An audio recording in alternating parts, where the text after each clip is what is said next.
Hi viewers, இன்னைக்கு எப்படி சாரியை வந்துட்டு ப்ரீ ப்ளீட் பண்ணலாம் அப்படிங்கறத வந்துட்டு பார்க்கலாம். ப்ளீட் பண்றதே வந்துட்டு ரொம்ப கஷ்டம். அதை நம்ம முன்னாடியே பண்ணி வச்சிட்டோம்னா எவ்வளவு சீக்கிரமா கட்டலாங்கிறத நான் உங்களுக்கு இன்னைக்கு காட்டுறேன். வித்தின் 3 minutesக்குள்ளாரியே வந்துட்டு சில்க் சாரி வந்துட்டு கட்டலாம். நான் இன்றைக்கி இந்த சாரியை தான் வந்துட்டு ப்ரீ ப்ளீட் பண்ணி காட்ட போகிறேன். சாரியை ஃபங்க்ஷனுக்கு போகிறதுக்கு முன்னாடி ப்ரீ ப்ளீட் பண்ணி வைக்கிறது ரொம்ப ஈஸியான விஷயம். அந்த மாதிரி பண்ணி வச்சுட்டோன்னா அந்த நேரத்துக்கு நம்ம கிளம்புறதுக்கும் ரொம்ப ஈஸியாக இருக்கும். இது வந்துட்டு pure silk sari material. Silk சாரினாலே வந்துட்டு லென்த்தும் பிரெத்தும் ரொம்ப அதிகமாக இருக்கும்.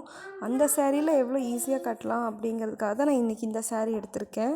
சாரியோடைய மேல் பார்ட்டு இப்படி எடுத்துக்கலாம்.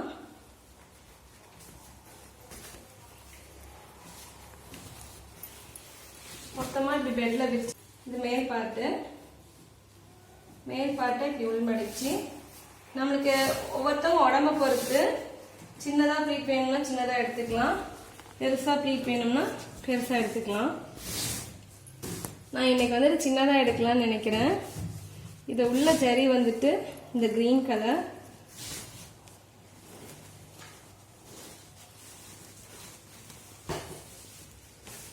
இந்த மாதிரி பெருசாகவும் எடுத்துக்கலாம். நான் எனக்கு சின்னதாக எடுக்கிறேன்னு சொல்லியிருந்தேன் இல்லையா, இந்த பார்டர் சைஸ்க்கு நான் எடுக்கிறேன்.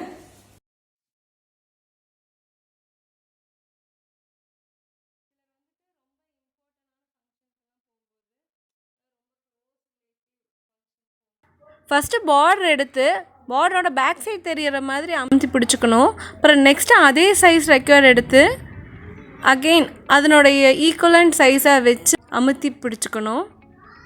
இதே மாதிரி அளவு மாறாமல் அடுத்தடுத்து லாஸ்ட்டு எண்டு வரையும் வந்துட்டு நம்ம எடுத்துக்கலாம். இந்த ட்ரிக்கை ஃபாலோ பண்ணிங்கன்னா யாரோட ஹெல்ப்புமே இல்லாமல் நம்ம வந்துட்டு ப்ளீட் எடுக்கலாம். பாதி சாரீ வரையும் மடிப்பு எடுத்ததுக்கப்புறமா சாரீ நல்லா அமுத்தி விட்டுட்டு சாரீ கசங்காமல் இருக்கிறதுக்காக நம்ம பக்கமாக கொஞ்சம் இழுத்துக்கலாம் பக்கமாக வச்சுக்கிறதுக்கு. அகெயின் மறுபடியும் நம்ம சாரீ ஃபுல்லாக வந்துட்டு அதே மாதிரி ஈக்குவலண்ட் மடிப்பு வச்சு எடுத்து பின் பண்ணிக்கலாம்.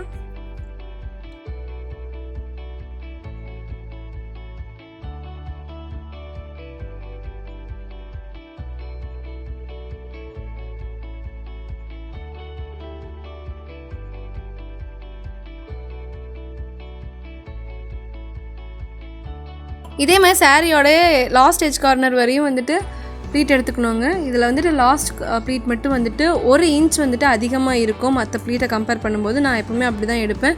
உங்களுக்கு அது ஈக்குவலண்ட்டாக கிடைக்கணும் அப்படின்னு நினச்சிங்கன்னா எக்ஸ்ட்ரா இருக்கிற அந்த 1 இன்ச்சை வந்துட்டு உள்ளே மடித்து விட்டுக்கோங்க.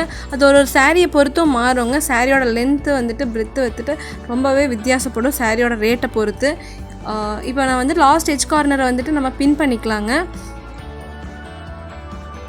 அதே மாதிரி எல்லா சைடுமே வந்துட்டு பின் பண்ணியிருக்கேன்.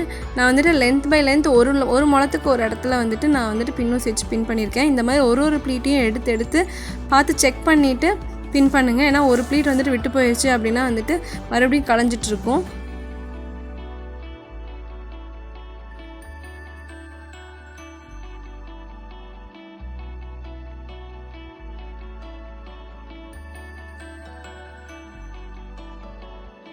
அதனால் ஒரு ப்ளீட்டையும் வந்துட்டு பார்த்து எடுத்து பின் பண்ணுங்கள். அதனுடைய சைஸும் மாறாதபடி பார்த்து எடுத்து பின் பண்ணிக்கோங்க.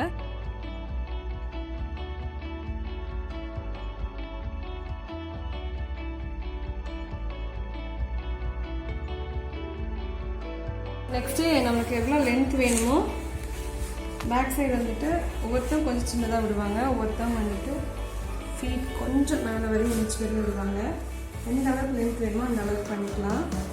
பண்ணிட்டு நான் சொன்ன மாதிரி இங்கே வந்துட்டு ஃபுல்லாக ப்ளீட் எடுத்தாச்சு.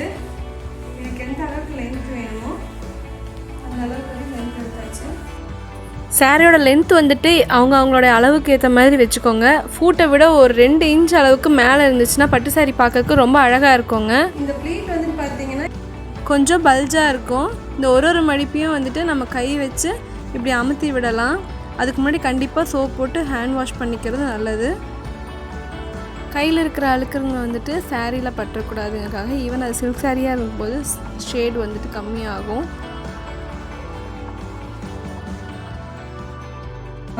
அயன் பாக்ஸ் இல்லைன்னா ஸ்ட்ரைட்னர் வச்சு நல்லா வந்துட்டு பண்ணலாம். இப்போ நம்ம வந்து ஸ்ட்ரைட்னர் வந்துட்டு ஒரு பார்ட்டுக்கும் அயன் பாக்ஸ் வச்சு ரெண்டாவது பார்ட்டுக்கும் பண்ணி காட்டுறேன் எந்த அளவுக்குன்னு.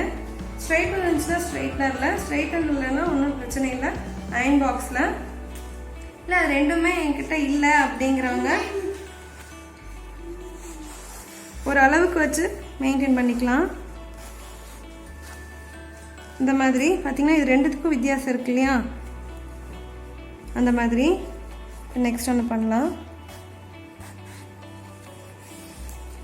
இந்த மாதிரி எவ்ரி இதையும் பண்ணிங்கன்னா நிறைய பேர் வந்துட்டு சில்க் சாரீ வந்துட்டு அயன் பாக்ஸில் அயன் பண்ண மாட்டாங்க. அது ஒரு ஒருத்தரை பொறுத்து. அயன் பாக்ஸ் வந்துட்டு லோ ஹீட்டில் வச்சுட்டு இல்லைனா வந்துட்டு லைட்டாக ஹீட் ஆனதும் அயன் பாக்ஸ் ஆஃப் பண்ணிவிட்டு கூட பண்ணலாம்.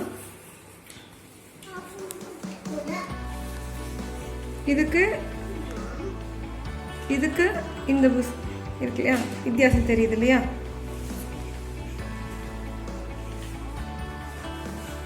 நம்ம இப்போ வந்துட்டு பாருங்க,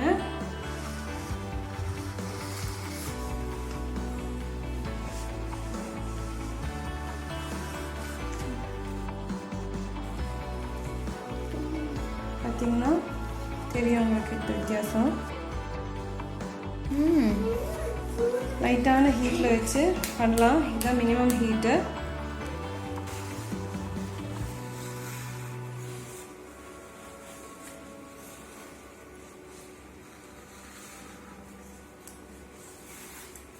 இந்த மாதிரி தான் பண்ணணும். பார்க்கறதுக்கு வந்துட்டு அழகாக இருக்கு.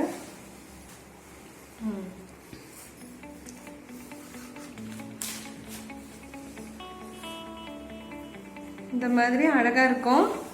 இப்போ நெக்ஸ்ட் பார்ட்டை வந்துட்டு அயன் பாக்ஸில் அயன் பண்ணி காமிக்கிறேங்க. இப்போ அயன் பாக்ஸில் வந்துட்டு டெம்பரேச்சர் எப்படி இருக்குதுன்னு பார்த்துட்டு ரொம்ப மினிமம் ஸ்டேஜில் வச்சுன்னு வச்சுக்கலாம். அதில் வந்துட்டு சில்க்குன்னு சொல்லிட்டு ஒரு டெம்பரேச்சர் லிமிட் இருக்கும். அந்த லிமிட் வச்சுட்டு அயன் பண்ணி பாருங்கள்.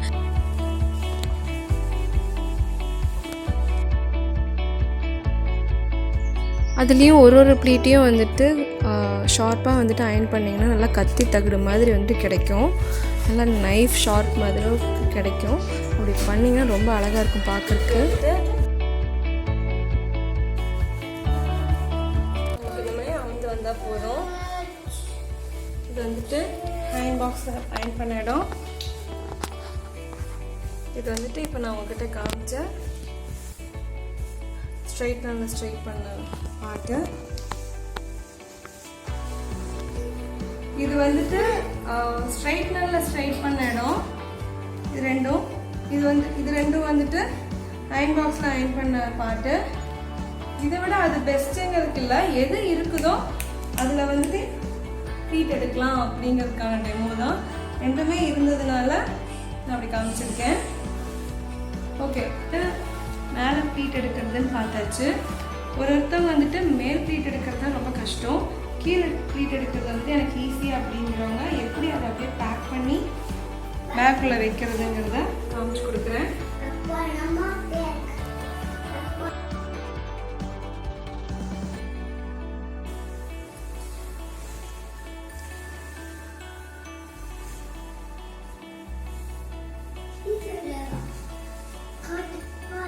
இதுவரையும் அதே மாதிரி தான்.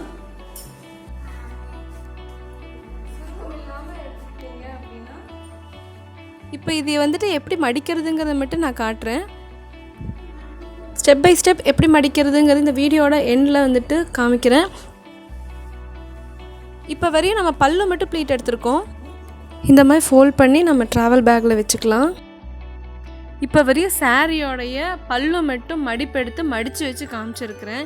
இப்போ இதே சாரீ ஓப்பன் பண்ணிவிட்டு முன்னாடி ஃப்ரண்ட் பெட்டல்ஸ் எடுத்து மடித்து வச்சா எப்படி இருக்குங்கிறத ஃபுல் ஸ்டெப் பை ஸ்டெப்பாக காட்டுறேன். இந்த வீடியோவை ஸ்கிப் பண்ணாமல் பாருங்கள். டாப் ப்ளீட் எப்படி எடுக்கிறதுன்னு பார்த்தாச்சு. இப்போ வந்துட்டு சென்டர் ப்ளீட் எப்படி எடுக்கிறதுன்றத பார்க்கலாம். சாரியோட இப்படி மேல் பார்ட் வந்துட்டு இந்த இடத்துல இருக்கிற மாதிரியும்,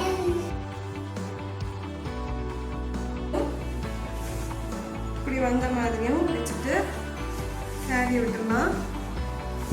இங்கேருந்து நம்ம இப்போ ப்ளீட் எடுக்க ஆரம்பிக்கலாம்.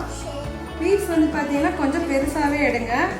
அப்போ தான் வந்துட்டு முன்னாடி சொருகும்போது கொஞ்சம் பல்கியாக தெரியாது.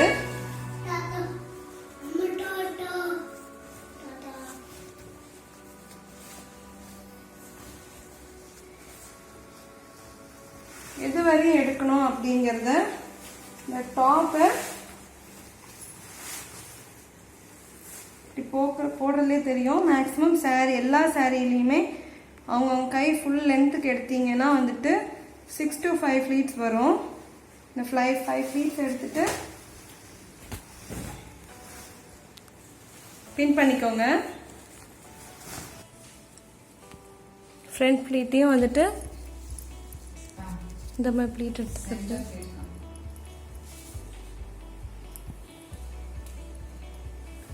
சென்டர் ப்ளீட்டை வந்துட்டு பின் பண்ணி வச்சுருக்கேன். நான் வந்துட்டு 6 ப்ளீட் எடுத்திருக்கேன். இதை நம்ம இப்போ வந்துட்டு அயன் பாக்ஸ்லேயோ இல்லைனா வந்துட்டு ஹேர் ஸ்ட்ரைட்டன்லேயோ வந்துட்டு அயனிங் பண்ணிக்கலாம். இப்போ சென்டர் ப்ளீட் எடுத்துட்டு இந்த மேல் பார்ட்லேயும் நெக்ஸ்ட் இந்த ஒரு இடத்துலையும் வந்துட்டு பண்ணியிருக்கேன். இது எந்த இடம் அப்படின்னா எந்த இடத்துல நம்ம ஹைட்டுக்கு தகுந்த மாதிரி வச்சு பாருங்க. பட்டு சேலையெல்லாம் வந்துட்டு கால் தெரியாத மாதிரி இருந்தாலும் நல்லது. ரொம்ப போடல வேணாம், அழுக்காயிரும். அந்த எங்கே நம்ம பின் உள்ளே வந்துட்டு இன்சர்ட் பண்ணுமோ அந்த இடத்த வச்சுட்டு மீதி பாட்டை இன்சர்ட் பண்ணுற அளவுக்கு இப்படி வச்சுக்கோங்க. அப்போ அந்த இடத்துல வந்துட்டு உங்களுக்கு ஹைட்டெல்லாம் பார்க்கவே வேண்டியது. டக்குன்னு எடுத்து உள்ள போட்டு சுற்றி அடிச்சு இப்போ எடுத்த அந்த ஃப்ரண்ட் பார்ட்டை ஹேர் ஸ்ட்ரைட்னர் இல்லைனா வந்துட்டு அயன் பாக்ஸ் வச்சு நல்லா வந்துட்டு அயனிங் பண்ணிக்கோங்க. நான் வந்துட்டு ஒன்ஸ் பண்ணினேன். நீங்கள் நல்லா இந்த மாதிரி கத்தி மாதிரி இருக்கிற மாதிரி நல்லா ஷார்ப்பாக இருக்கணும். பார்த்துருக்கீங்களா? இந்த மாதிரி நல்லா ஷார்ப்பாக வந்துட்டு அயன் பண்ணிக்கோங்க. பார்க்க ரொம்ப அழகாக இருக்கும். ஓகே, இப்போ இப்படி பண்ணிவிட்டு எப்படி வந்துட்டு டக்குன்னு அந்த நேரத்தில் வந்துட்டு வேர் பண்ணலாம் அப்படிங்கிறத ஒரு ஃபியூ மினிட்ஸில் வந்துட்டு உங்களுக்கு சொல்கிறேன்.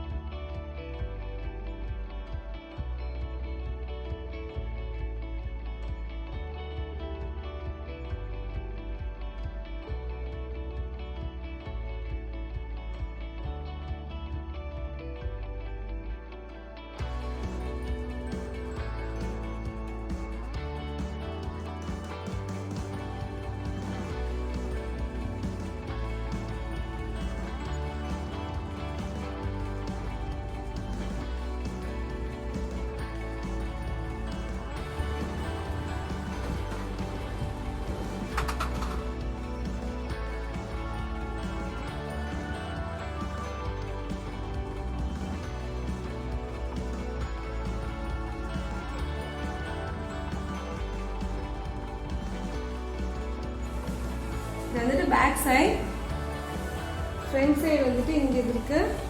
ப்ரீபிட் பண்ண ஃப்ரண்ட் சைடு வந்துட்டு இங்கே இருக்கு. ஓகே, ஃபைனலி நம்ம வந்துட்டு ஃப்ரண்ட் சைடையும் வந்துட்டு டாப் சைடையும் வந்துட்டு ப்ரீபிட் பண்ணிட்டோம். இது எப்படி மடிக்கிறதுங்கிறத பார்க்கலாம். நம்ம பின் பண்ணியிருக்கோம் இல்லையா, அதோட சேர்த்து பேலன்ஸையும் வந்துட்டு இந்த மாதிரி ப்ளீட்ஸ் எடுத்துக்கணும்.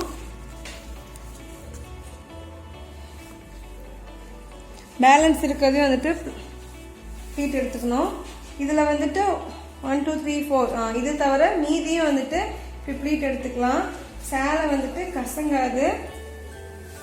2-3 விதத்தில் வந்துட்டு மடிக்கலாம். நமக்கு எது கன்வீனியண்ட்டாக இருக்கோ அந்த மாதிரி கன்வீனியண்ட்டாக மடிச்சுக்கலாம்.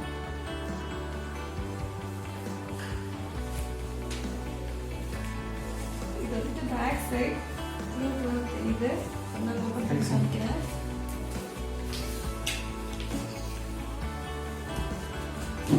மடிச்சிருக்கிறத ரெண்டா மடிச்சுக்கலாம். இந்த மாதிரி கிடைக்கும்.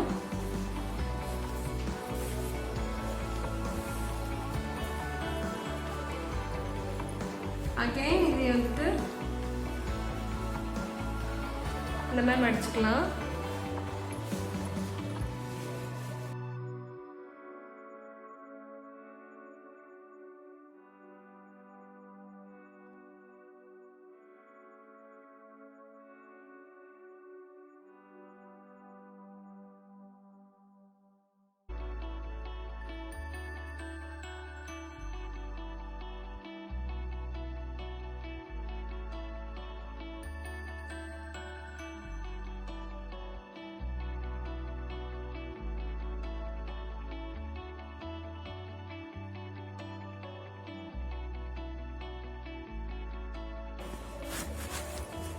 எந்த ஒரு சுருக்கமும் இல்லாம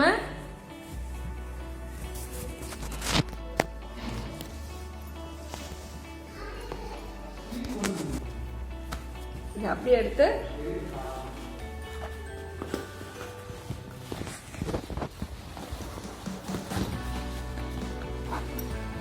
பேக் பண்ணிட்டு ஃபங்க்ஷனுக்கு போலாம்.